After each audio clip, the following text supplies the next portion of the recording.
Hello, everybody. It's an honor and my pleasure to be invited to come to Johannesburg and to Wits University and be with you today. This lecture somehow tries to link between what's going on in Egypt when it comes to urbanism with its both phases. So the formal plan, which is actually informal settlements mainly, and the informal settlements in informal urbanism. And informality in the field of urban development is actually very hot topic since the last couple of decades when it comes to the global agenda. So the MDGs target 11, goal 11, and SGs goal 11 as well. From the other side, because I'm interested also in culture, so I would prefer to start with this definition. Culturally sensitive approaches have a particularly sustainable impact on a country or region's economic, political, and social development. For international cooperation to be successful, it must take into account the local culture. This quote is from a GIZ report. So, urban development, which is also the field that I'm working in, teaching and doing research, as a part of, as Dr. Ali mentioned, the Department of Urban Development, Campus Ubuntu, TU Berlin, and at the same time I'm working at the Habitat Unit Chair of International Urbanism and Design. So urbanism and urban development are two terms that are very similar. Maybe urbanism is more has more broader kind of changes that takes place formally or informally, but maybe urban development, usually it is the planned part of the story, but although we can also talk about informal urban development, so still terms are very close to each other. Basically, maybe half of this content is coming from my PhD, finished 5 years ago, which was about culture and informal urban development, the case study of Cairo, informal settlements, or the term ashwa'eyat. Maybe you've heard about it or read about it. This is how informal settlements are called within Egypt mainly, and also some Arab countries. So in that project, what was missing somehow was the link between culture and urban informality. So this was my approach. Try to understand culture from anthropological perspective, and also try to understand urban informality. Mainly the role of residents in this kind of informal urbanism, which takes place in Egypt mainly. So the main question was, how does understanding culture provides better understanding for complexity of informal settlements, ashwa'eyat? How do ashwa'eyat residents use their urban spaces? This is the entry point, so starting by observing how the spaces are used as an entry point to understand culture. Then comes the question, how do the cultural factors interrelate with urban physical characteristics, and accordingly use patterns of urban space and informal development process? Last but not least, focusing on the power relations, how the power relations act within informal urban development process.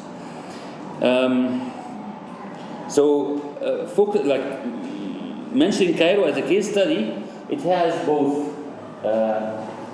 formal planning system and the informal one, which is, of course, I don't mean informal planning, but it's informally developed. And within the formal or planned part, you can find usually informal street activities taking place, and also some illegal informal construction in the planned parts of the city. While in informal settlements, you can find the way they use the urban space, which is equivalent to the informal activities here, but here this is the normal way. And the informal urban development, of course, which is the normal process of developing such areas. I will be focusing on this part, showing just some literature review. I will not go in details in this part. but just wanted to show that bringing the literature from culture and literature from informality was not an easy task, because usually in such interdisciplinarity, such interdisciplinary kind of approaches, people, they just focus on themselves, they talk to each other, and that's it.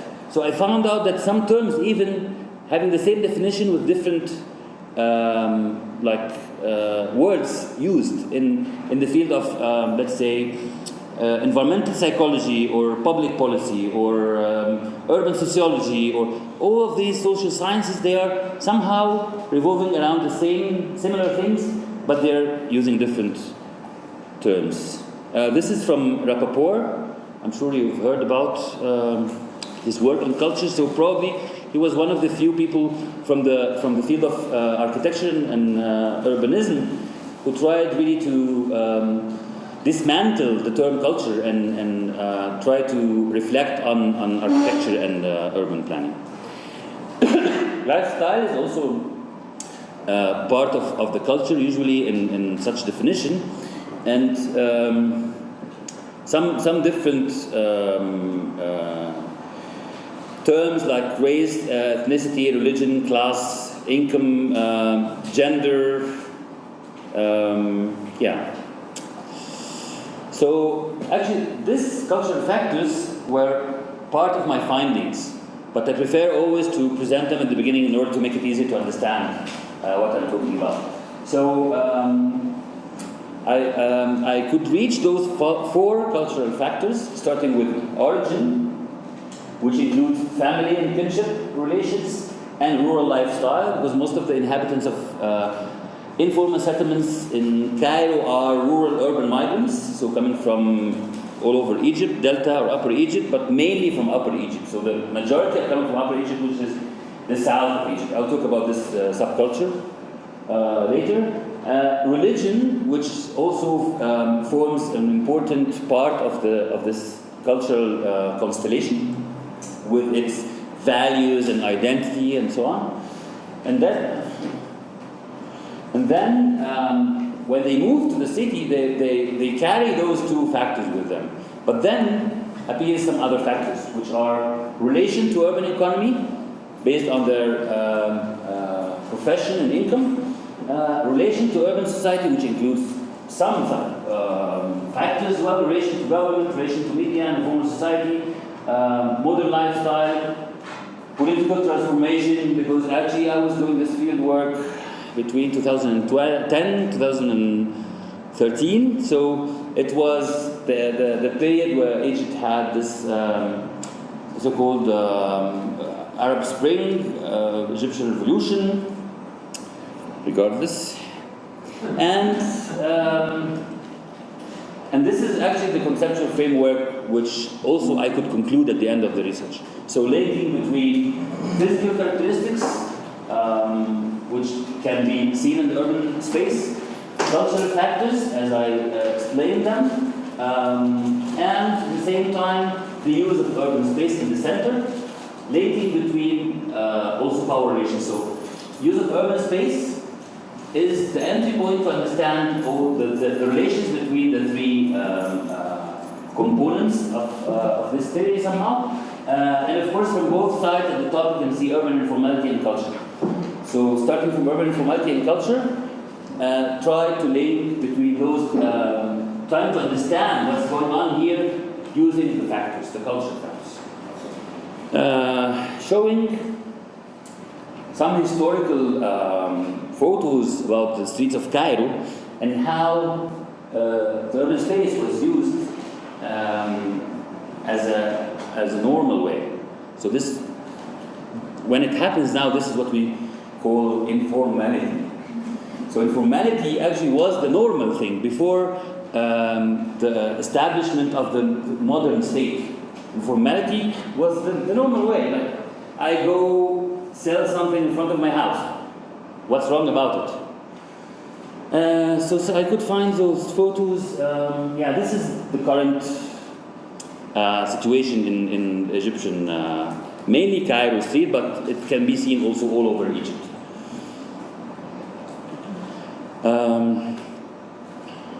Yeah, so when it comes to transportation, to markets, yeah, some rural features, of course, happening in ashwa'eyat areas. I will start to use this word, like, so you have to get used to it. Yeah, I will show now some, let's say,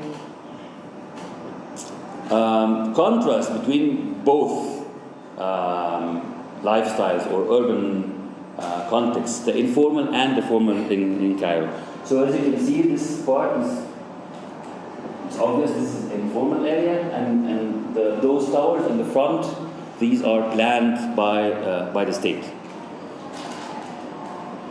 On the Google images, it's also obvious the difference between planned areas and unplanned areas, the informal areas. And when it comes to social classes, this kind of physical segregation is very clear in the case of Cairo. Sometimes, maybe it's a pocket. I think I will show. Yeah. So this part, actually, it's a poor village, long time ago, and then the city started to develop around it in a planned way. It ended up with having this core as an informal area. The contrast is very, very high. And this photo, this was taken from the heart of one of the informal areas very close to the Ring Road. And this,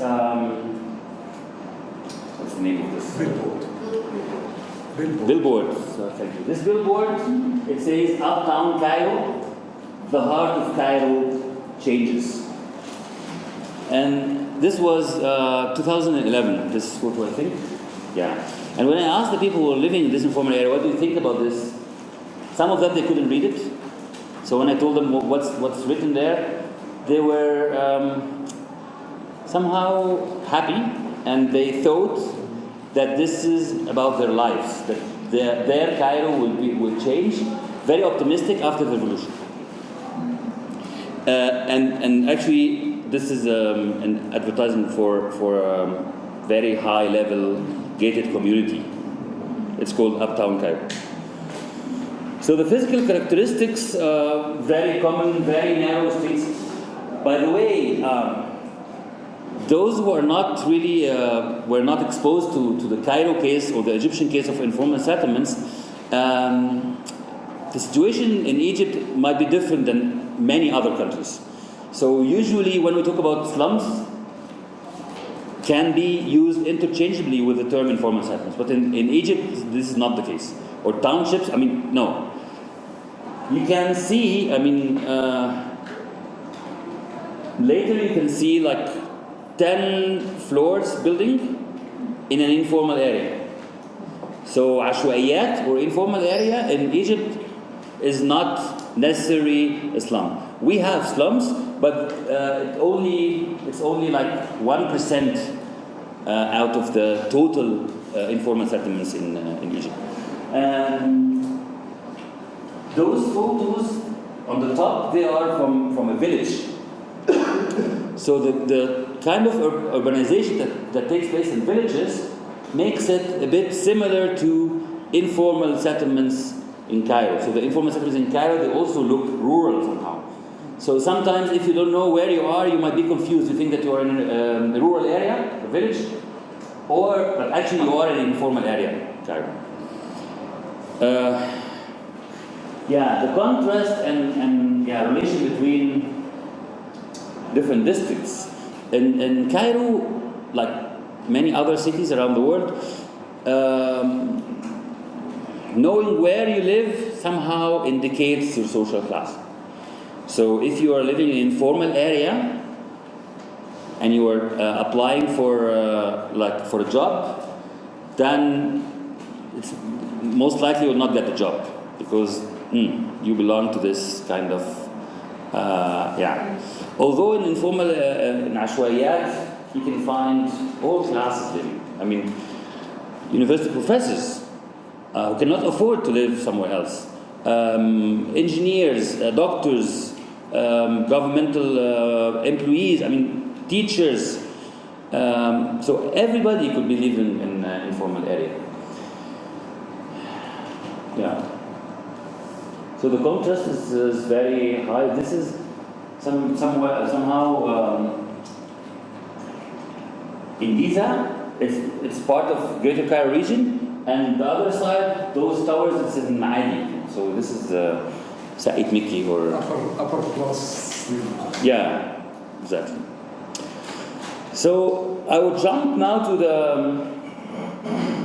the new developments adopted by the state. Having different generations, I think it started late 70s, early 80s. The first generation of new cities surrounding Cairo, and which actually took them a couple of decades to function somehow. So till now, we're talking about 6th of October City, for example, which started 80-something, and it is considered one of the new cities. The occupancy was didn't reach maybe 20% till 10 years ago. So it was very slowly inhabited by people, and many reasons for that. Anyhow, and now we have around 30 new cities constructed by the state. Those cities, some of them were planned to be industrial or residential, but others were only planned to be residential, and mainly depending on selling plots of land to investors, developers, to build their own gated community and sell to those who can afford it, so maybe upper middle, higher class, whether villas or apartments. Usually they have more green areas, swimming pool, some services.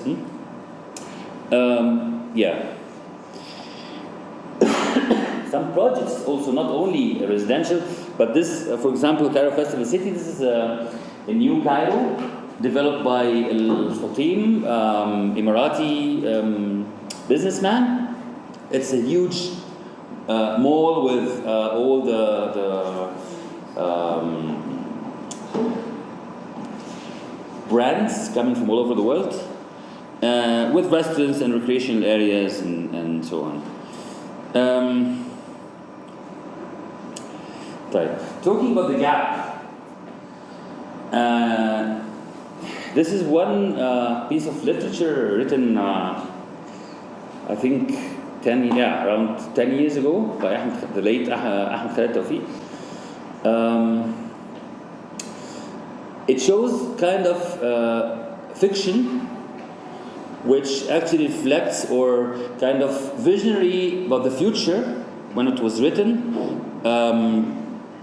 there was no idea of having this new administrative capital, for example, which is currently being under construction. And so the segregation and having like high walls only for the rich people, while leaving the old part of the city to get deteriorated, people are suffering, no services, no money, they become so violent, and maybe it's built somehow on experiences from other cities, but this was actually talking about Cairo. So the new administrative capital, announced in 2015, they had even done kind of confusion how to call it. So first they started to call it the new capital. But then people started to criticize. Come on, we have Cairo. You forget about Cairo and have a new capital? They said, no, it's only administrative capital. So Cairo will still have its own pride and position as a respected city, as the capital. But we will construct this city around 60 kilometers from Cairo, and we will move all the ministries and governmental big entities to that new city. And this is the kind of like the visualization of course this was produced before having a master plan. So you can imagine it started with idea being visualized, and then later on master plan was developed somehow and then modified, but this was the start. Even they had a model before having the master plan. Kind of sponsoring or funding for this project was also not clear. Started by some funds from Emirati, I think it was Emirati developer, and then they stepped back, and then came the Chinese, and then they stepped back, and then the government announced we will build it ourselves, and then the Chinese came back as contractors to build parts of the city. Anyhow, it's to make the long story short, it is now being constructed, and the state is selling large plots to developers who in turn sell apartments and villas and commercial spaces with very high prices. So the land price is high. It's desert, huh? You can imagine. It started by having desert, like state-owned land. Then starting with prices higher than the market, and then started to pool the market, like the existing nearby settlements. They could also somehow increase their prices because this new administrative capital is not yet there. So we have our functioning parts of new cities. So why shouldn't we increase the prices as well? So the prices started to increase, and currently there are some issues regarding the supply and demand. So the developers started even to expand the duration of the installments, to give higher promotions for those who would pay in cash. So it seems that there will be a problem soon. But the first thing, the state is getting its money from the big developers. So the money reaches the state. Then the developers would have some issues.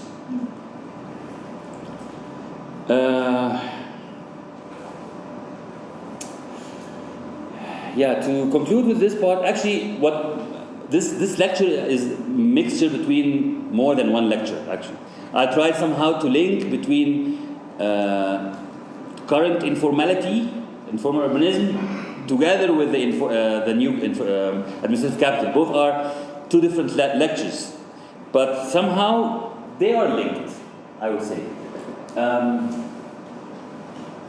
So the gap is there between the offered kind of housing in the market, affordability. Informal sector somehow could provide a solution for this part.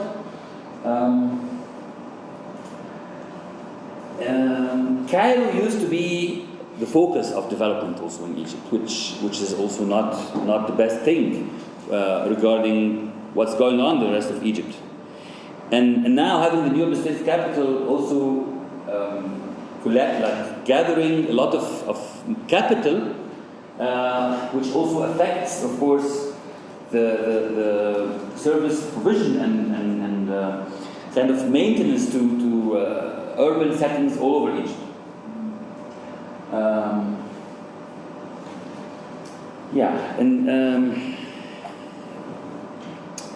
Maybe I forgot to mention, Dubai, of course. So Dubai was the ideal image of a city. Unfortunately, this is how the current regime see development. So to imitate Dubai, to have the highest tower in Africa, It's being constructed right now. So, and the biggest, I don't know what, the biggest church in North Africa, and mainly this is, this shows how modernization or development is perceived by the government. So size, quantity, short implementation time, yeah, this is very important. Project which usually would take 3 years to be constructed, but then the responsible person, when he says this to the president would answer, no, this is too much. 1 year is enough. And they do it in 1 year. Regardless of any kind of costs, extra costs, or feasibility, doesn't care, and nobody cares. The most important thing that we achieve, we build new Egypt, not building this for ourselves, this is for the coming generations. Yeah. And it's a pity, I mean, being born and brought up in Cairo, I'm 42 years old, so Dubai was not there when I was a kid. So, and I just came back from Abu Dhabi, and I think they are really trying to imitate the urbanization of such new cities. Yeah, this is the biggest church in wherever. This is kind of an attempt from my side, trying to explain how the power relations within this new administrative capital are taking place. So, the new administrative capital in the center, yeah, not anyhow. So, it's a national project linked to the president. Of course, the president has a military background. He was the Minister of Defense. So he's getting complete support from the Ministry of Defense, the army, and actually they are controlling all the construction and dealing with the consultants of the new administrative capital. Together with the Ministry of Housing, they formed New Administrative Capital Company, partnership together, which manages the city. And this is actually part of the propaganda. I mean, the company, they have campaigns and paid advertisements to promote for this project as a successful one. When it comes to private sector, they are somehow supporting the regime or somehow also obliged to do so. So they go and buy the land, develop their projects, and at the same time they are also participating in this propaganda. So the role of the planner here is very minimal, just a technocrat, like doing what he was asked to do to a certain till a certain moment when they had to leave. They were 5 professors, by the way, Egyptian university, and then they started to complain when they were kicked out of the project. They started to complain that what's going on now actually is different from their plans. So they started somehow they tried to say this is not our project. They are changing the project. Yeah. To distance themselves from Yes. Right. Now I will jump back to the state again and how Egyptian state is dealing with or perceiving informal settlements. So this diagram actually categorized different areas, urban areas. So according to 2 different factors. So from the top, you see the physical conditions. So either it's acceptable or deteriorated. And from the right side, you can see according to the legal condition. So if the area is legal and acceptable, then it's planned area on the top left quarter of the square. If it's deteriorated and legal, then it's part of the informal. So the informal, those three types are informal. The only part which is planned is the one on the top left. If it's illegal and deteriorated, then it's slum or shanty town. If it's illegal but accepted, then it is unplanned area. So we have mainly old, deteriorated, slums, unsafe, or unplanned. And the unplanned is the majority.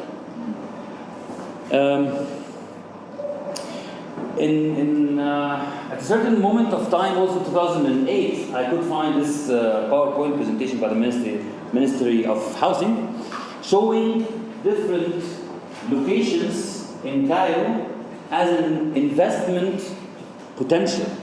So these are informal settlements. So the idea back then was to remove people from those areas, and actually now they are starting to implement this idea after 12 years. The majority, as I said, unplanned areas are constructed on agricultural land all over Egypt. The ownership is legal, but no building permissions.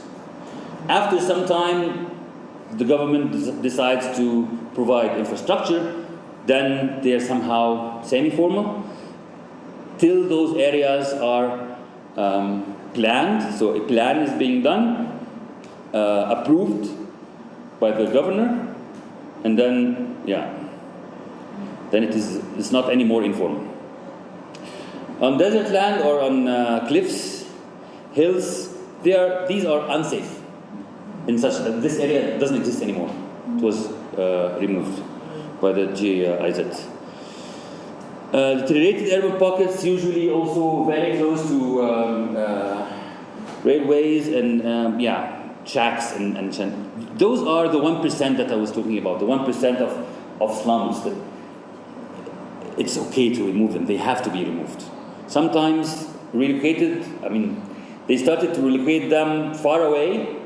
This was 15 years ago, but recently they started to relocate them in very close spots within the city. The ring road. I think the construction of this ring road was finished the year 2000. The idea was to contain Cairo with its informal areas, which back then were on the peripheries of the city. After the construction of the ring road, more areas were built on the other side. More investment was paid by the owners within the areas due to one simple reason. They are now connected to the city. They're not anymore isolated. They have the ring road and they can move around the city. Of course, this was not planned by the government. But as we said, informality usually finds its own solutions. So they started to construct some stairs to link themselves to the ring road. Microbus stations started to be settled. I don't know how, but I mean it happens. Then it's flourishing and more people are living there. And I think this was shown. Right. This is a normal condition of many informal areas, that the infrastructure is provided, but not in an appropriate way. So electricity cables can be seen on the stairs. I mean, this is official. See this box? This is official by the company, by the state type. Now I would like to take you on a trip to one of the villages, the origin of one of the informal areas in Cairo, Izbit al-Hagana. It's about 700 kilometers away from Cairo. Upper Egypt is like it has its own conservative traditions and lifestyle, of course, rural. They have strong kinship relations, like extended families, social capital. Like within a village, they all consider themselves cousins. Actually, they're not like direct cousins, but they are second cousin and cousin of the cousin, and so they are all cousins. Mainly working in the field, agriculture field. No like enough resources for appropriate standard of living. So this could be one of the most important reasons behind the migration, why they migrate to centers or even to Cairo. And this village is also urbanizing, so somehow it's being transformed to use concrete and bricks instead of mud bricks. So this is a mud brick house with a cow inside, living together. This is the plan of the house. It's mud brick, ground floor and first floor. Two brothers with their wives and kids are living there with their mother. So the mother is sitting here inside the court, preparing lunch. Phasing is one of the important things that is obvious in such kind of urbanization. When they build even in the mud bricks house, they just build when they need to build. So they start with the ground floor, and then the kids start to grow up somehow. They need their own flats, so they start to build the first floor. And here it's obvious, if you can notice the difference in color between the last floor, which has no columns, by the way.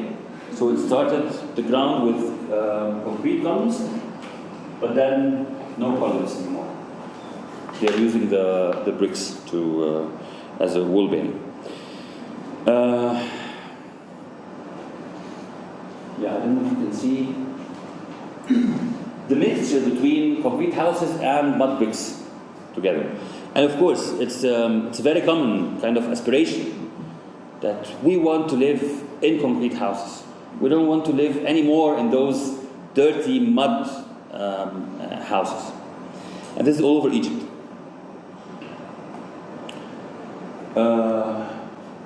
This is the main street. So you can see that most of the buildings are concrete.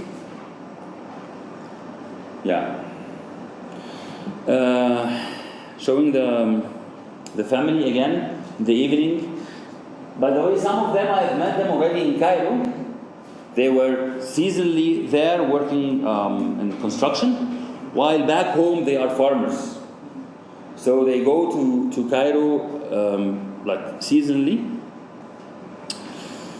Some of them they settled in Cairo.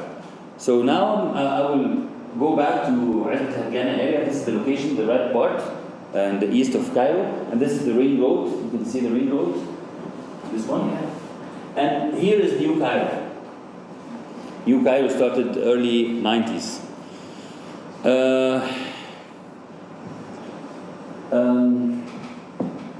This is planned Cairo, like the east of Cairo, the planned part, Nasr City, 60s, started 60s, 70s plan. Heliopolis even older, the first parts of Heliopolis, and then also it was developed some older age, 100 years old. 1880 something, 1882, 84. So more than 130 years. And this is, of course, this is not again, but I mean, desert land very close to existing city. They started to construct. First family to move there. They used whatever materials, either mud bricks or stones or whatever. Just one ground floor, and the roof using wood, tin, whatever material also.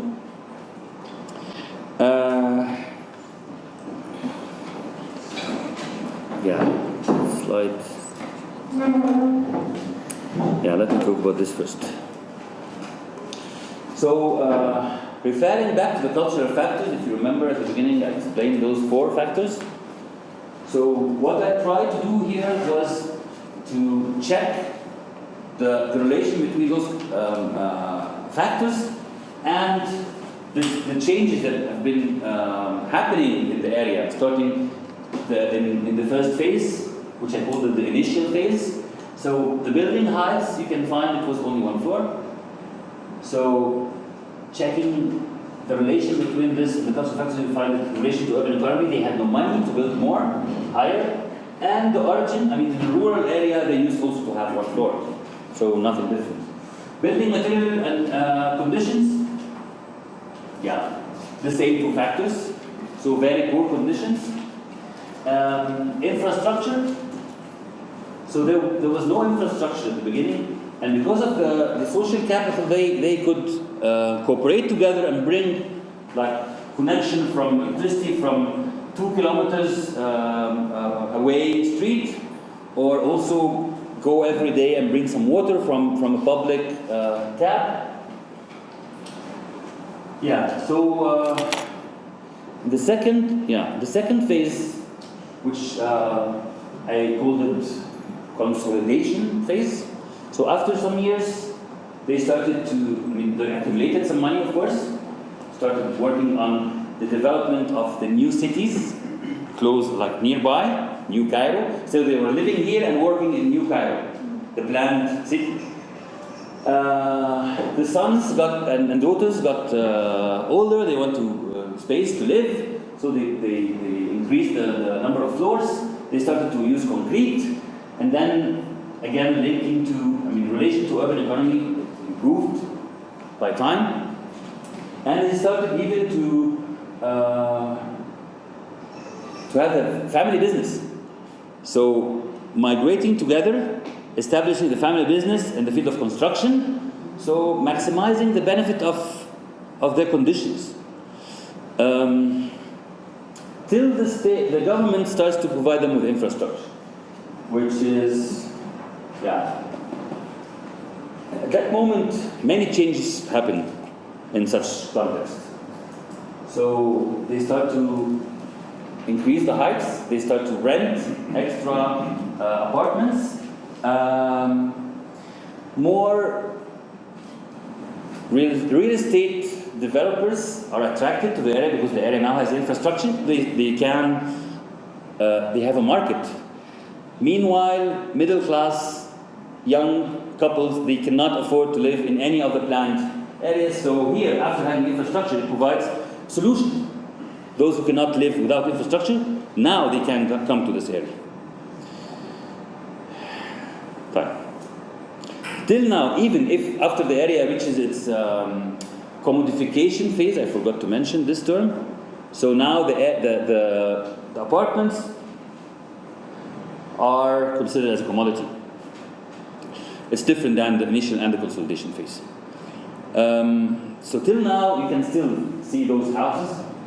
They are being transformed, of course. If contractor can find the owners of the house, they can buy it and then build it. Several models of partnership were developed. So they have contracts, of course, informal, but they have I'll get the first 3 floors because this is my land, and you construct the 6 floors, you get the other 3 floors, for example. So different models were developed in this context, and of course animals are still there because rural lifestyle is still there somehow. This is one example of now the name of the area, it's written on an official bus. So there is a bus stop called Elmouehli, which somehow shows kind of acceptance by the state towards the area. This area, by the way, now I think it's inhabited by around 1 million inhabitants. And of course, the official statistics, are not. It's difficult to go and do any kind of census. So it's more or less 1 million. And having such huge number with such high density, it provides also kind of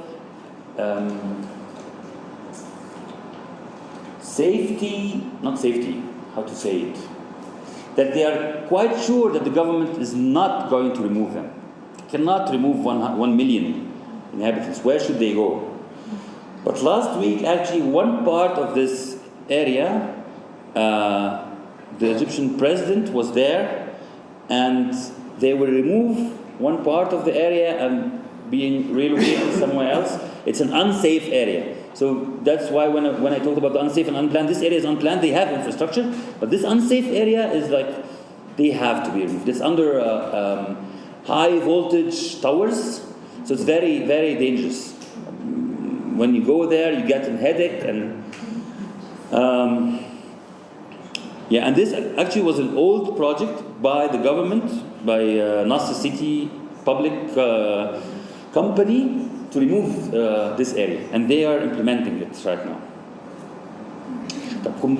Comparing these phases in two other areas, in addition to Azbit al-Haqqana, I could find some correlations between different changes. That, for example, security of tenure. In different phases, it increases. I mean, the longer the time they are there, the more secure they are that they will not be removed.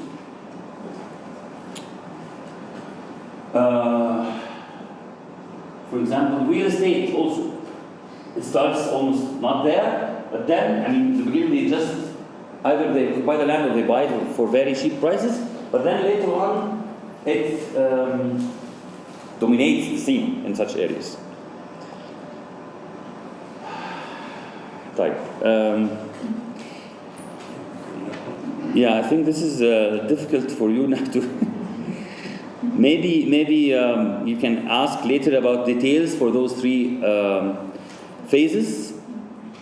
So I've tried. Maybe this is an advertisement for one of the towers in the area. This is 12 floors, and here. It says like a name and a rank for a military general as consultant for this house. So adding this layer, this person, gives more security to those who want to buy that this building will not be removed, or because the name is there, even if it's a fake, it could be fake.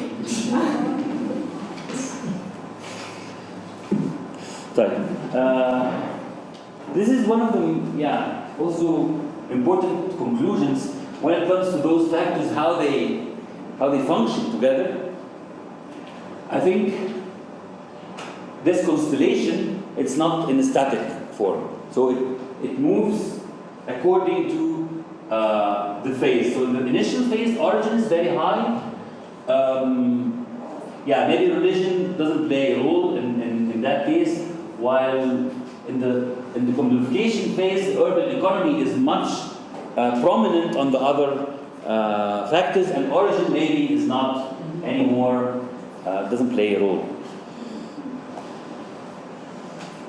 When we talk about informal jobs, doing the analysis and talking to people using those factors, you will find that it's almost the same, but like informal housing, religiously it's not haram. It's halal. It's not forbidden by religion. They don't have any other option to live. I mean, they have to live, and they're not stealing. They are not. So the government is not providing jobs or houses. So what should they do? From the origin in the village, it's fine to build your own house on the land that you own. What's the problem with that? So it's completely acceptable by the first settlers who just seek like home for them.